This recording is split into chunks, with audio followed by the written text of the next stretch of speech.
Here we are going to continue with our major scales, but today we're going to start with our flat keys. F is the first example we're going to use today. Okay, as you see, I have it labeled on my keyboard, and I already have my staff drawn. And just a reminder from the last video that we have our half steps between scale degree 3 and 4 and scale degree 7 and 8. This is true regardless of the staff, regardless of the clef, or regardless of sharp or flat keys. Our scale degrees 3 and 4 and 7 and 8 will always be a half step when dealing with a major scale. Okay, so from F to G, I need a whole step indicated again by this bracket. If I look at my keyboard, I of course have a whole step between F and G because there's a black key in between them. I need another whole step between G and A.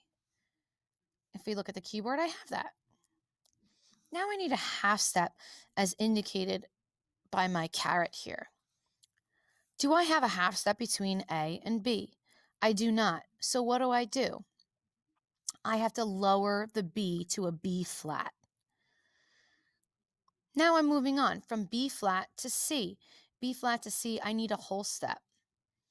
I do in fact have a whole step between B flat and C because there is a white key, this B, in between them. I need another whole step as indicated by the bracket here between C and D. If I consult my keyboard, I see that that is in fact true. And then I need another whole step between D and E, which I in fact have. And then finally, I need a half step between E and F. E and F, which I have. E and F, I have a whole half step, between E and F, as indicated below and with my caret. So in our F major scale, we only have one flat, and that flat happens to be B flat. Let's try another scale. Let's start on B flat this time.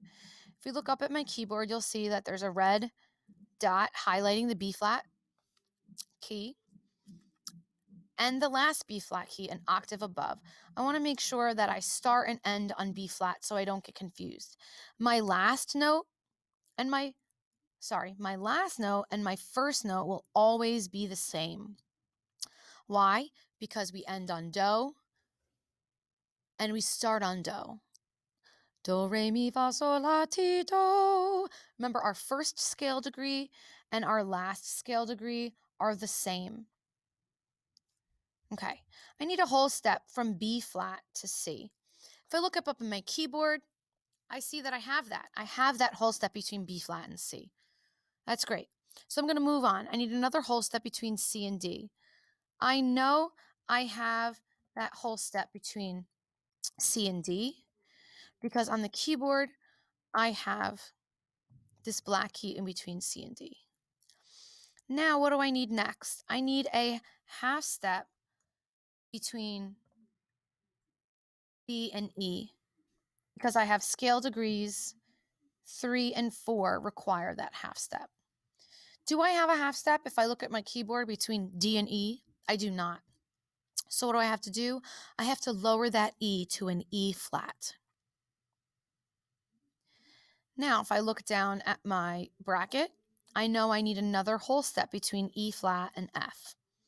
I have that because we have this white key here in between E flat and F, which I've just created this whole step. I need another whole step as indicated below between F and G. If I look at my keyboard, I in fact have a whole step between F and G.